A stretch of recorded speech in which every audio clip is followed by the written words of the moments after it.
fundamental law of any country which sets out the framework and the principles functions of the various organs of the government, इसी constitution बोलते हैं. Any kind of set of written rules. या तो आप ये भी definition note कर सकते हैं, the fundamental law of any country which sets out the framework and the principal functions of various organs of the government, उसी को हम कॉन्स्टिट्यूशन बोलते हैं, संविधान बोलते हैं.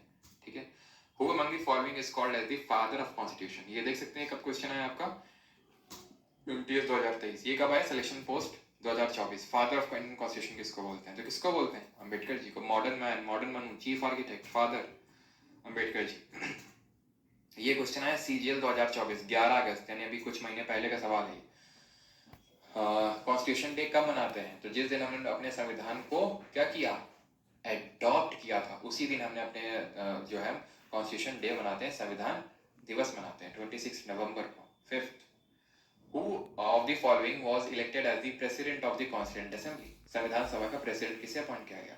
तो पहले तो इंटरिम अपॉइंट किए गए थे, देन परमानेंट आए थे, है ना. Interim then permanent. तो इंटरिम कौन बने थे? इंटरिम बने थे हमारे सच्चिदानंद सिन्हा, लेकिन उनका ऑप्शन में तो है नहीं, तो परमानेंट की बात कर रहा होगा राजेंद्र प्रसाद. ठीक है. इंटरिम कौन बने थे? सच्चिदानंद सिन्हा जी बने थे. और परमानेंट ये बने थे जब कॉन्स्टिट्यूशन बनाने के लिए हमारी कॉन्स्टिट्यूएंट असेंबली बैठती थी, और जब लॉ बनाने के लिए बैठती थी तो कौन प्रेसिडेंट होता था? वाइस प्रेसिडेंट कौन हुए? HC मुखर्जी और VT कृष्णमाचारी जी. ठीक है. और जब हमारा लॉ मेकिंग यानी लॉ बनाने के लिए जब हमारी कॉन्स्टिट्यूएंट असेंबली बैठती थी तो उसके प्रेसिडेंट होते थे Ganesh Vasudev Mavalankar. Original hand written version किसने लिखा था कॉन्स्टिट्यूशन को अपने हाथों से? BN राव तो कॉन्स्टिट्यूशनल एडवाइजर थे, या फिर लीगल एडवाइजर, संवैधानिक सलाहकार, या फिर विधिक सलाहकार प्रेम बिहारी नारायण रहता था. इंग्लिश में लिखा था. हिंदी में वसंत कृष्ण वैद्य ने लिखा था. और डेकोरेट किसने किया था? शांति निकेतन के थे नंदलाल बोस. और प्रियम्बल को डेकोरेट करने का काम नंदलाल बोस और Behar Ram Manohar Sinha. Who was the first? When was the first Constituent Assembly election held in India? तो इलेक्शन कब हुए थे? जुलाई अगस्त के महीने में हुए थे 1946 में, 1946 में. The Constitution of India was adopted by the Constituent Assembly in the year dash. तो कब अडॉप्ट किया था Constituent Assembly हमारे संविधान को? तो ये नवंबर 1949 में, 26 नवंबर 1949. अडॉप्ट कब किया था, सॉरी लागू कब किया था, एनफोर्स 26 जनवरी 1950 को. When the drafting committee published its the first draft of the constitution, पहला ड्राफ्ट कब प्रस्तुत किया था? पहले ड्राफ्ट की बात हो रही है यहाँ पर, तो ये था फरवरी 1948 को. क्या किया था? पहला ड्राफ्ट को पब्लिश किया था. ये चीज मैंने आपको बताई थी, पब्लिश की बात हो रही है. पब्लिश कब किया था? और प्रेजेंट कब किया था कॉन्स्टिट्यूएंट असेंबली के सामने? अक्टूबर में किया था. याद आ रहा है? वो अक्टूबर में किया था, 4 अक्टूबर 1948 को. देन पहला डिस्कशन हुआ, ठीक है. फिर दूसरा तीसरा दिन हुआ था जो कि 26 नवंबर 1949 को खत्म होता है. ठीक है. जिस दिन साइन वाइन होते हैं 284 लोगों के. The constituent assembly of India was set up in which year? Constituent assembly संविधान सभा कब सेटअप हुई?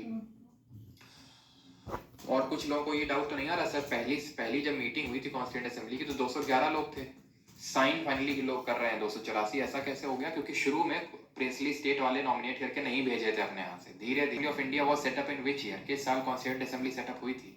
तो संविधान सभा सेटअप हुई थी 1946 में. Option number C. Again SSC GD phase 12 दोनों में क्वेश्चन पूछा है. BN राव क्या थे? सिंपल सा क्वेश्चन है.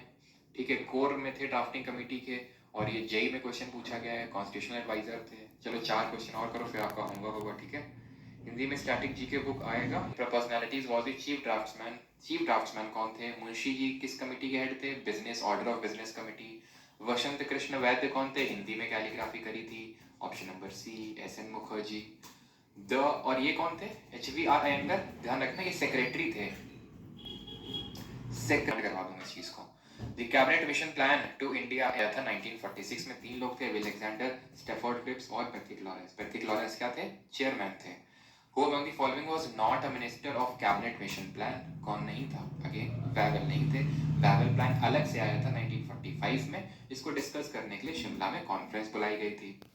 Constitution of Free India must be framed without outside interference by a constituent assembly elected on the basis of adult franchise. Who made this statement?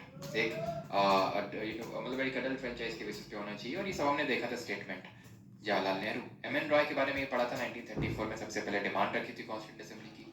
Sardar Patel provincial committee थी उसको head कर रहे थे, और जो फंडामेंटल राइट की जो हमारी कमेटी थी उसको हेड कर रहे थे. महात्मा गांधी तो कॉन्स्टिट्यूंट असेंबली के पार्ट ही नहीं थे.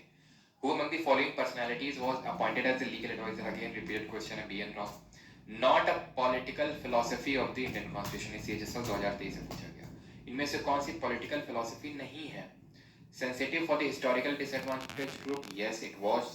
जो historically disadvantaged groups थे, mostly हमारे जो depressed classes थे, दलित थे, उनके लिए sensitive था. Sensitive का मतलब reservation जैसी चीजें थी. Open to community values था. सेंसिटिव था, रिलीजियस और लिंग्विस्टिक थे, संबंध थे. ठीक है, तो ये गलत हो जाएगा आपका. ठीक है, कमिटेड थे नेशनल कॉमन यूनिटी के लिए. यहाँ पर इस तरह के जो सवाल होते हैं ना, ये आप पढ़ते नहीं हो कि मतलब ये not mention in the constitution, इसको हटा दीजिए. वैसे उत्तर तो इसका सी ऑप्शन होगा, बट अभी इसको नहीं करेंगे. चलो एक दो क्वेश्चन और कर लो कमिटी वाले की. ये जो चीफ डाइश होते हैं वो क्या होते हैं, वहां पर आपको कॉन्स्टिट्यूशन देखने को मिलता है. ठीक है, ये वाला क्वेश्चन